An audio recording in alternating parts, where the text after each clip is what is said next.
Two great mysteries dominate our lives, love and money. What is love is a question that has been endlessly explored in stories, songs, books, movies, and television.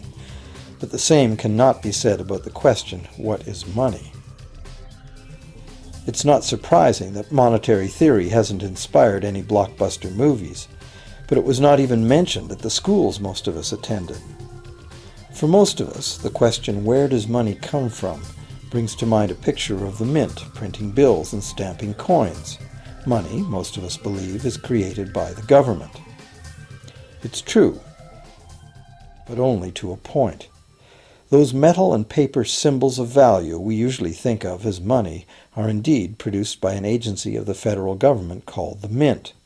But the vast majority of money is not created by the Mint. It is created in huge amounts every day by private corporations known as banks.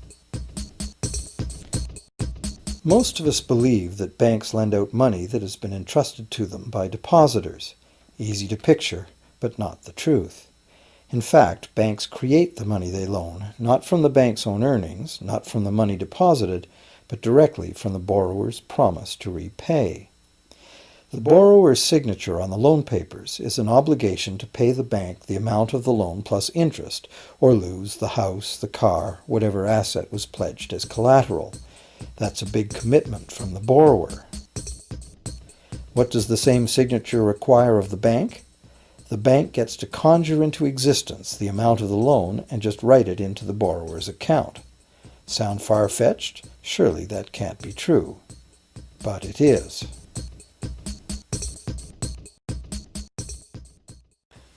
To demonstrate how this miracle of modern banking came about, consider this simple story, the goldsmith's tale.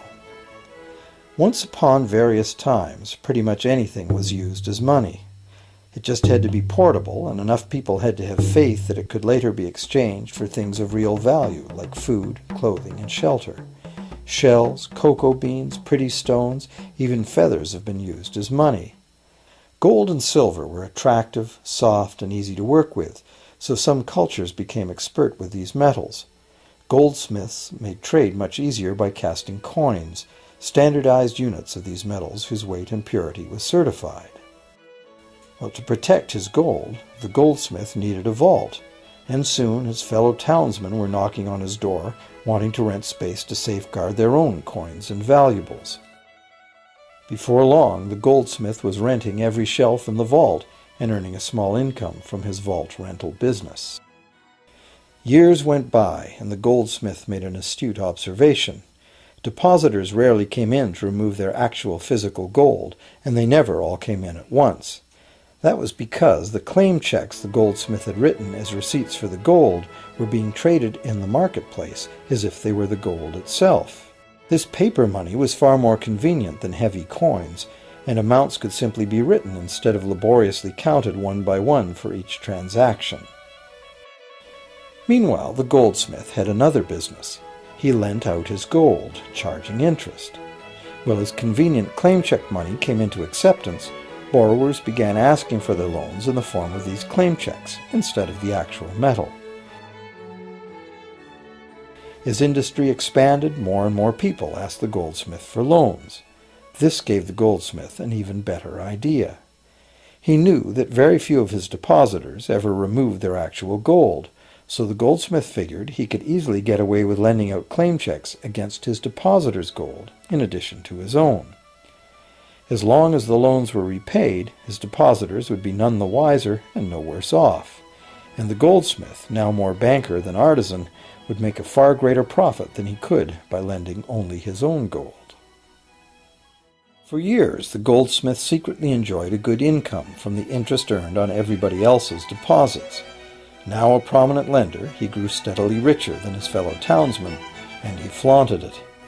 Suspicions grew that he was spending his depositors' money. His depositors got together and threatened withdrawal of their gold if the goldsmith didn't come clean about his newfound wealth. Contrary to what one might expect, this did not turn out to be a disaster for the goldsmith. Despite the duplicity inherent in his scheme, his idea did work. The depositors had not lost anything. Their gold was all safe in the goldsmith's vault. Well, rather than taking back their gold, the depositors demanded that the goldsmith, now their banker, cut them in by paying them a share of the interest. And that was the beginning of banking. The banker paid a low interest rate on deposits of other people's money that he then loaned out at a higher interest. The difference covered the bank's cost of operation and its profit. The logic of this system was simple, and it seemed like a reasonable way to satisfy the demand for credit. However, this is not the way banking works today. Our goldsmith banker was not content with the income remaining after sharing the interest earnings with his depositors, and the demand for credit was growing fast as Europeans spread out across the world. But his loans were limited by the amount of gold his depositors had in his vault.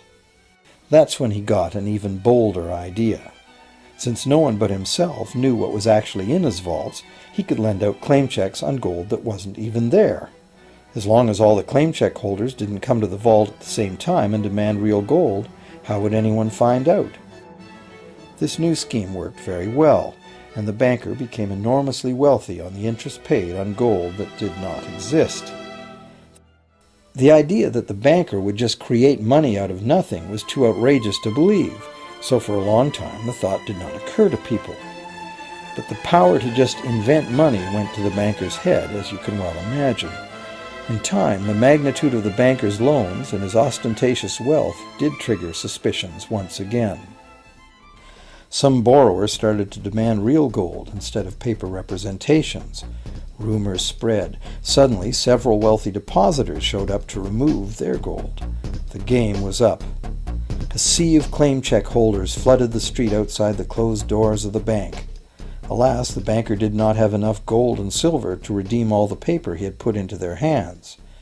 This is called a run on the bank, and it is what every banker dreads. This phenomenon of a run on the bank ruined individual banks and, not surprisingly, damaged public confidence in all bankers. It would have been straightforward to outlaw the practice of creating money from nothing. But the large volumes of credit the bankers were offering had become essential to the success of European commercial expansion, so instead the practice was legalized and regulated. Bankers agreed to abide by limits on the amount of fictional loan money that could be lent out. The limit would still be a number much larger than the actual value of gold and silver in the vault. Quite often the ratio was 9 fictional dollars to 1 actual dollar in gold. These regulations were enforced by surprise inspections. It was also arranged that, in the event of a run, central banks would support local banks with emergency infusions of gold. Only if there were runs on a lot of banks simultaneously would the banker's credit bubble burst and the system come crashing down.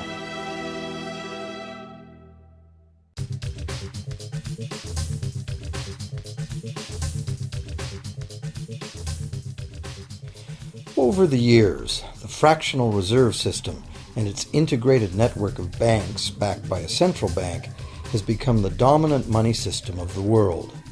At the same time, the fraction of gold backing the debt money has steadily shrunk to nothing.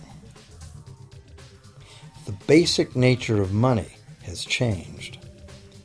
In the past, a paper dollar was actually a receipt that could be redeemed for a fixed weight of gold or silver. In the present, a paper or digital dollar can only be redeemed for another paper or digital dollar. In the past, privately created bank credit existed only in the form of private banknotes, which people had the choice to refuse, just as we have the choice to refuse someone's private check today. In the present, privately created bank credit is legally convertible to government-issued fiat currency, the dollars, loonies, and pounds we habitually think of as money. Fiat currency is money created by government fiat or decree, and legal tender laws declare that citizens must accept this fiat money as payment for debt, or else the courts will not enforce the obligation. So now the question is, if governments and banks can both just create money, then how much money exists? In the past, the total amount of money in existence was limited to the actual physical quantities of whatever commodity was in use as money. For example, in order for new gold or silver money to be created, more gold or silver had to be found and dug out of the ground. In the present, money is literally created as debt. New money is created whenever anyone takes a loan from the bank.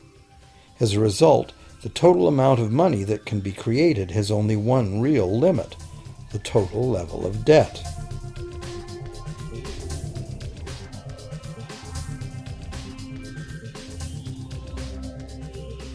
Governments place an additional statutory limit on the creation of new money by enforcing rules known as fractional reserve requirements. Essentially arbitrary, fractional reserve requirements vary from country to country and from time to time. In the past, it was common to require banks to have at least $1 worth of real gold in the vault to back $10 worth of debt money created. Today, reserve requirement ratios no longer apply to the ratio of new money to gold on deposit, but merely to the ratio of new debt money to existing debt money on deposit in the bank. Today, a bank's reserves consist of two things: the amount of government-issued cash or equivalent that the bank has deposited with the central bank, plus the amount of already existing debt money the bank has on deposit. To illustrate this in a simple way, let's imagine that a new bank has just started up and has no depositors yet. However, the bank's investors have made a reserve deposit of $1,111.12 of existing cash money at the central bank. The required reserve ratio is 9-to-1. Step 1. The door is open and the new bank welcomes its first loan customer. He needs $10,000 to buy a car. At the 9-to-1 reserve ratio, the new bank's reserve at the central bank, also known as high-powered money, allows it to legally conjure into existence 9 times that amount, or $10,000, on the basis of the borrower's pledge of debt. This $10,000 is not taken from anywhere. It's brand new money simply typed into the borrower's account as bank credit.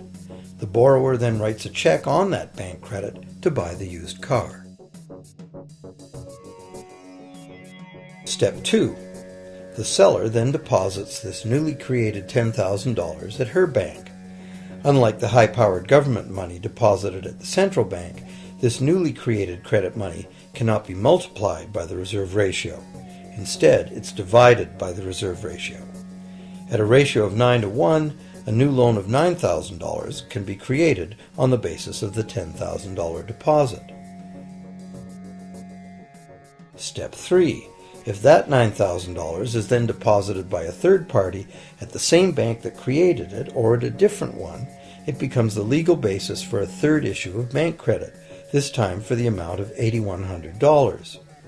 Like one of those Russian dolls, where each layer contains a slightly smaller doll inside, each new deposit contains the potential for a slightly smaller loan in an infinitely decreasing series.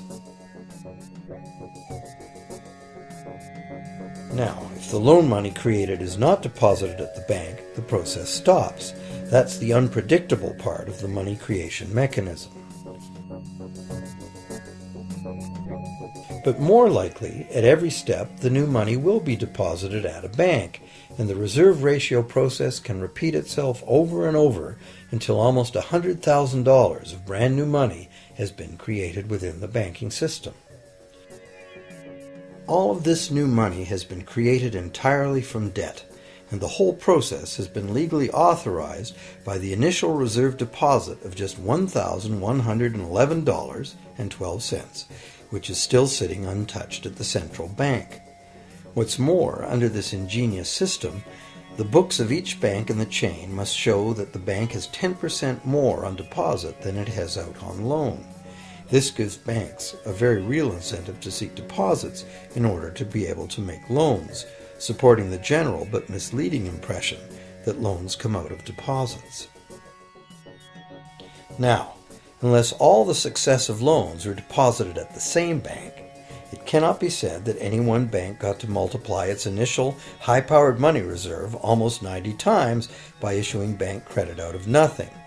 However, the banking system is a closed loop. Bank credit created at one bank becomes a deposit in another, and vice versa. In a theoretical world of perfectly equal exchanges, the ultimate effect would be exactly the same as if the whole process took place within one bank. That is, the bank's initial central bank reserve of a little over $1,100 allows it to ultimately collect interest on up to $100,000 the bank never had.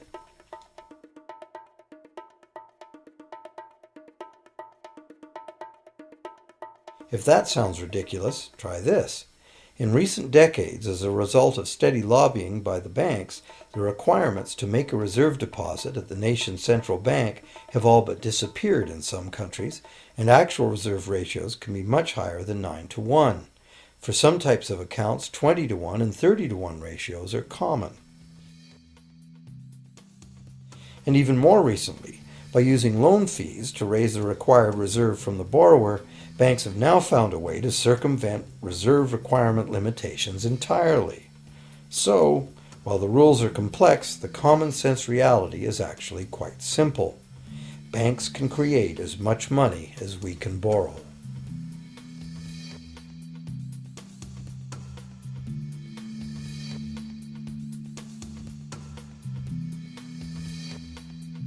Despite the endlessly presented mint footage, government-created money typically accounts for less than 5% of the money in circulation.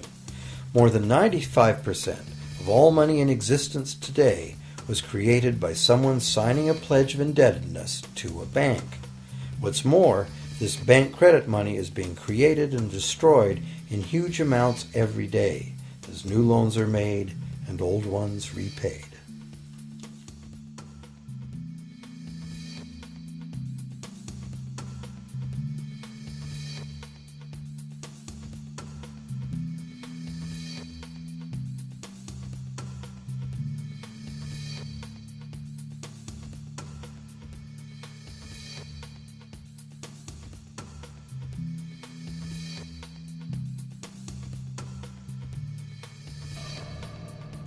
Banks can only practice this money system with the active cooperation of government. First, governments pass legal tender laws to make us use the national fiat currency. Secondly, governments allow private bank credit to be paid out in this government currency. Thirdly, government courts enforce debts. And lastly, governments pass regulations to protect the money system's functionality and credibility with the public, while doing nothing to inform the public about where money really comes from. The simple truth is that when we sign on the dotted line for a so-called loan or mortgage, our signed pledge of payment, backed by the assets we pledge to forfeit should we fail to pay, is the only thing of real value involved in the transaction. To anyone who believes we will honor our pledge, that loan agreement or mortgage is now a portable, exchangeable, and saleable piece of paper. It's an IOU. It represents value and is therefore a form of money. This money the borrower exchanges for the bank's so-called loan.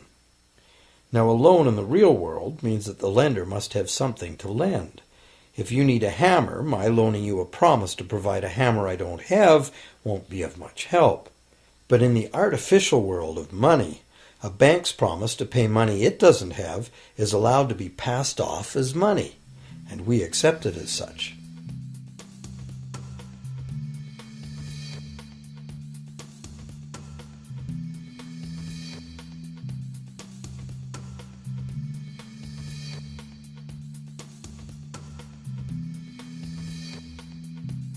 Once the borrower signs the pledge of debt, the bank then balances the transaction by creating, with a few keystrokes on a computer, a matching debt of the bank to the borrower. From the borrower's point of view, this becomes loan money in his or her account, and because the government allows this debt of the bank to the borrower to be converted to government fiat currency, everyone has to accept it as money. Again, the basic truth is very simple. Without the document the borrower signed, the banker would have nothing to lend. Have you ever wondered how everyone, governments, corporations, small businesses, families, can all be in debt at the same time and for such astronomical amounts? Have you ever questioned how there can be that much money out there to lend? Now you know. There isn't. Banks do not lend money. They simply create it from debt. And as debt is potentially unlimited, so is the supply of money. And as it turns out, the opposite situation is also true. Isn't it astounding that despite the incredible wealth of resources, innovation, and productivity that surrounds us, almost all of us, from governments to companies to individuals, are heavily in debt to bankers? If only people would stop and think, how can that be? How can it be that the people who actually produce all the real wealth in the world are in debt to those who merely lend out the money that represents the wealth? Even more amazing is that once we realize that money really is debt, we realize that if there was no debt, there'd be no money.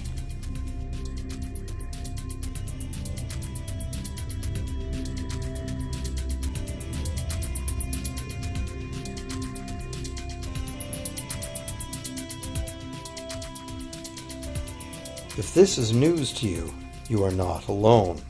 Most people imagine that if all debts were paid off, the state of the economy would improve. It's certainly true on an individual level. Just as we have more money to spend when our loan payments are finished, we think that if everyone were out of debt, there would be more money to spend in general. But the truth is the exact opposite. There would be no money at all. There it is. We are totally dependent on continually renewed bank credit for there to be any money in existence. No loans, no money, which is what happened during the Great Depression. The money supply shrank drastically as the supply of loans dried up.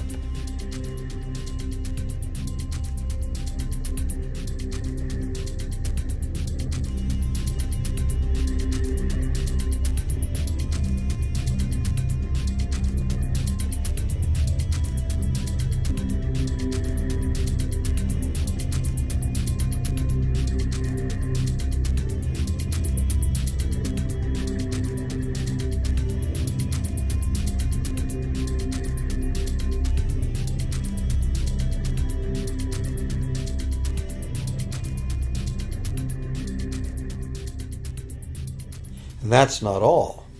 Banks create only the amount of the principal. They don't create the money to pay the interest. Where is that supposed to come from? The only place borrowers can go to obtain the money to pay interest is the general economy's overall money supply. But almost all that overall money supply has been created exactly the same way, as bank credit that has to be paid back with more than was created. So everywhere there are other borrowers in the same situation, frantically trying to obtain the money they need to pay back both principal and interest from a total money pool which contains only principal. It is clearly impossible for everyone to pay back the principal plus interest because the interest money doesn't exist. This can even be expressed by a simple mathematical formula. The big problem here is that for long-term loans, such as mortgages and government debt, the total interest far exceeds the principal. So unless a lot of extra money is created to pay the interest, it means a very high proportion of foreclosures and a non-functioning economy. To maintain a functional society, the rate of foreclosure needs to be low. And so, to accomplish this, more and more new debt money has to be created to satisfy today's demands for money to service the previous debt. But of course, this just makes the total debt bigger, and that means more interest must ultimately be paid, resulting in an ever-escalating and inescapable spiral of mounting indebtedness.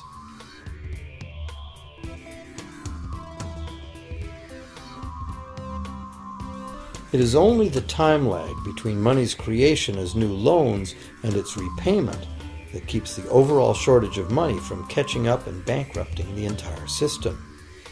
However, as the bank's insatiable credit monster gets bigger and bigger, the need to create more and more debt money to feed it becomes increasingly urgent.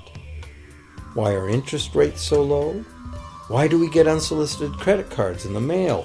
Why is the U.S. government spending faster than ever? Could it be to stave off collapse of the entire monetary system?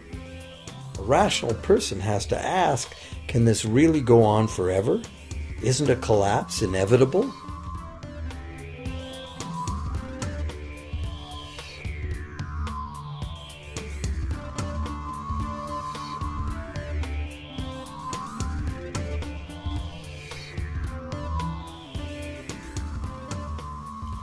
Money facilitates production and trade.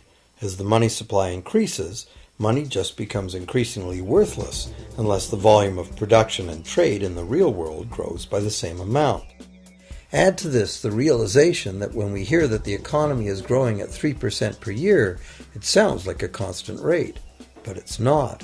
This year's 3% represents more real goods and services than last year's 3% because it's 3% of the new total.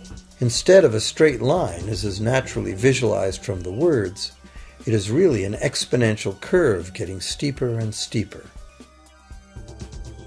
The problem, of course, is that perpetual growth of the real economy requires perpetually escalating use of real-world resources and energy.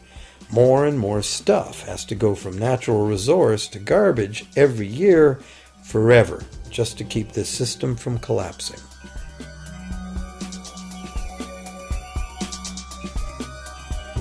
What can we do about this downright scary situation? For one thing, we need a very different concept of money. It's time more people ask themselves and their governments 4 simple questions. Around the world, governments borrow money at interest from private banks. Government debt is a major component of total debt, and servicing that debt takes a big chunk of our taxes. Now we know that banks simply create the money they lend, and that governments have given them permission to do this. So the first question is, why do governments choose to borrow money from private banks at interest when government could create all the interest-free money it needs itself? And the second big question is, why create money as debt at all?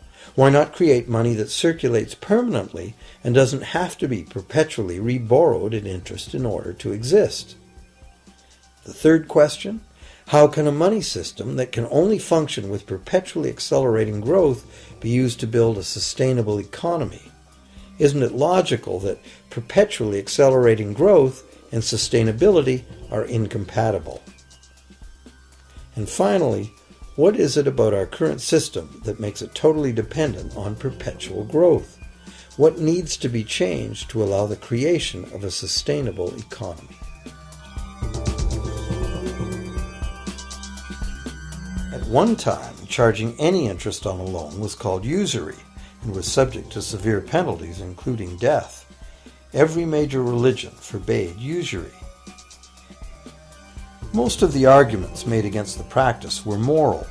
It was held that money's only legitimate purpose was to facilitate the exchange of real goods and services. Any form of making money from simply having money was regarded as the act of a parasite or of a thief.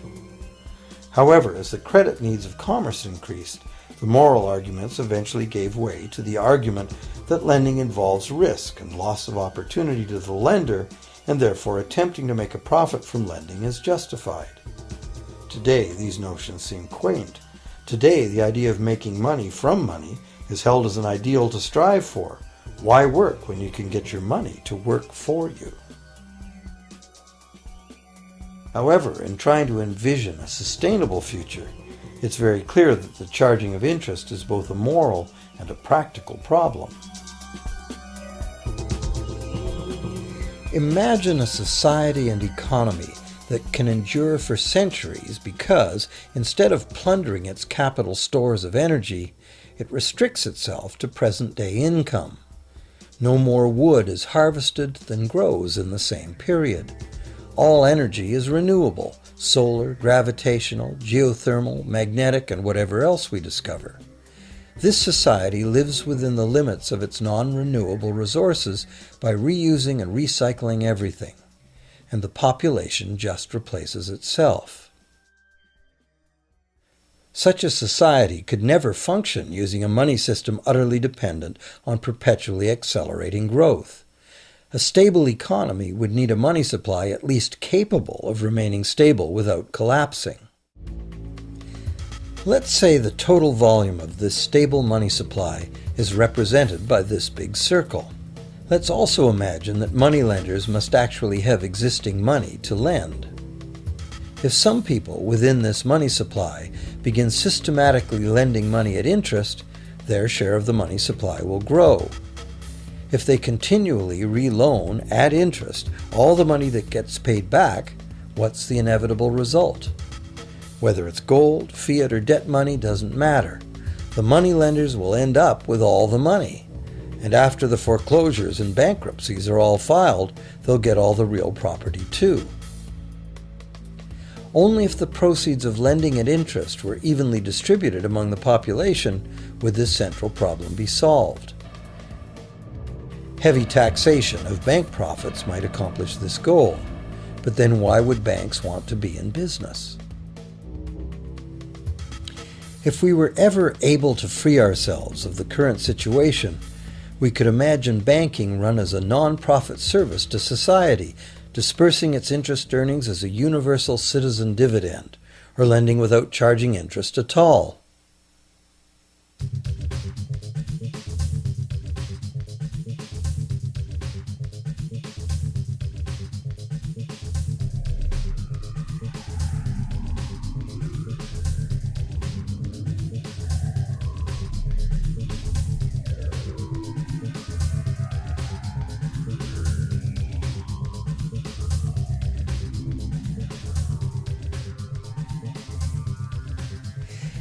If it is the fundamental nature of the system that causes the problems, tinkering with the system cannot ever solve those problems. The system itself must be replaced. Many monetary critics call for a return to gold-based money, claiming that gold has a long history of reliability. They ignore the many scams that can be played with gold, shaving coins, debasing the metal, cornering the market, all of which were abundantly practiced in ancient Rome and contributed to its fall. Some advocate silver, it being more abundant than gold and therefore more difficult to corner. Many question the need to bring back precious metals at all. No one wants to go back to carrying heavy sacks of coins to go shopping. It's a certainty that paper, digital, plastic, or more likely biometric ID money would be the real medium of trade, with the same potential for creating unlimited debt money we have now. Beyond that, if gold again became the sole legal basis of money, those who have no gold would suddenly have no money. Other monetary reform advocates have concluded that greed and dishonesty are the main problems, and that there may be better ways to create an honest and equitable money system than returning to silver or gold. Inventive minds have proposed a variety of alternate ways to create money. Many private barter systems create money as debt, much as banks do, but it is done openly and without charging interest. An example is a barter system in which debt is expressed as pledges of hours of work, all work being valued equally at a dollar figure that then allows hours to be equated with the dollar price of goods. This kind of money system can be set up by anyone who can devise a way to do the accounting and find willing and trustworthy participants.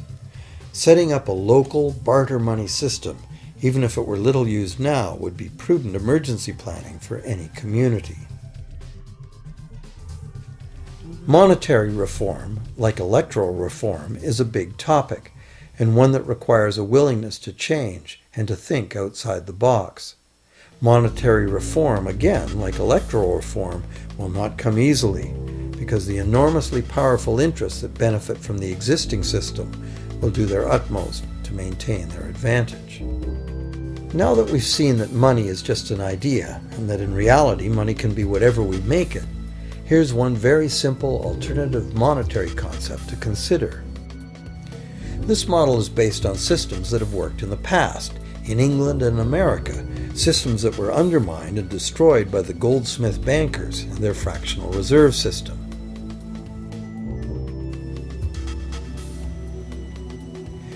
create an economy based on permanent interest-free money, money could simply be created and spent into the economy by the government, preferably on long-lasting infrastructure that facilitates the economy, such as roads, railroads, bridges, harbors, and public markets.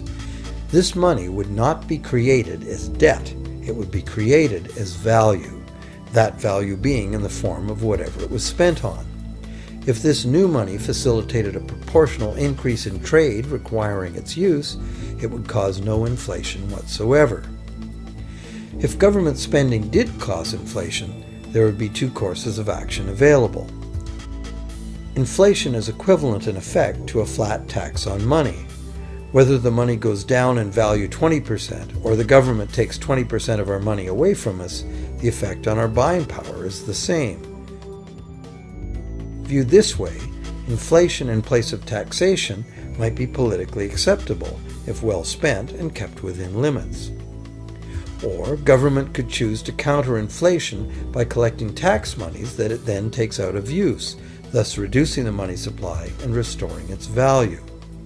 To control deflation, which is the phenomenon of falling wages and prices, the government would simply spend more money into existence. With no competing private debt money creation, governments would have more effective control of their nation's money supply. The public would know whom to blame if things went wrong. Governments would rise and fall on their ability to preserve the value of money. Government would operate primarily on taxes, as it does now, but tax money would go much, much further, as none of it would be required to pay interest to private bankers. There could be no national debt if the federal government simply created the money it needed. Our perpetual collective servitude to the banks through interest payments on government debt would be impossible.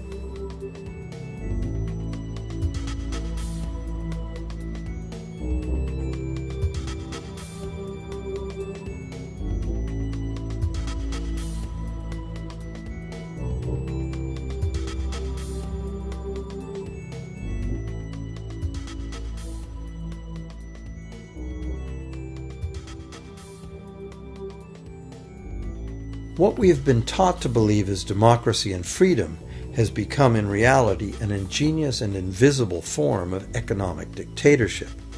As long as our entire society remains utterly dependent on bank credit for its supply of money, bankers will be in the position to make the decisions on who gets the money they need and who doesn't.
Few people are aware today that the history of the United States since the Revolution in 1776 has been, in large part, the story of an epic struggle to get free and stay free of control by the European international banks.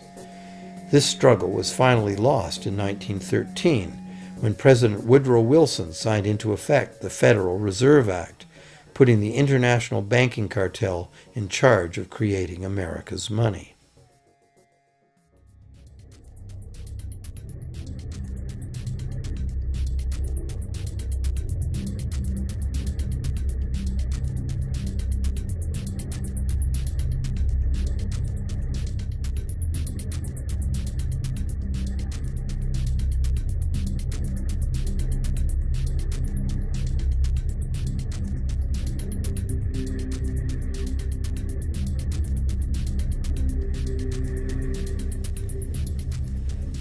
power of this system is deeply ingrained. So is the educational and media silence on the subject. Years ago, a Canadian Deputy Prime Minister surveyed scores of non-economists, both highly educated professionals and common-sense people on the street, and found that not one of them had an accurate understanding of how money is created. In fact, it's probably safe to say that most people, including the frontline employees of banks, have never given the matter a moment's thought. Have you?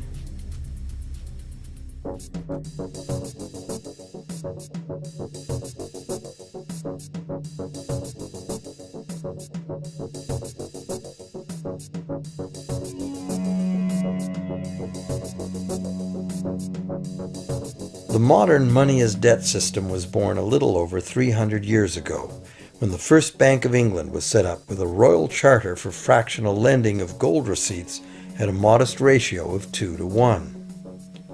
That modest ratio was just the proverbial foot in the door.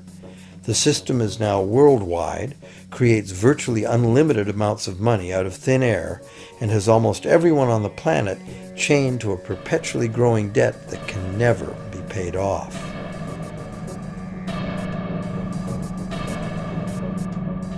Could it have all happened by accident?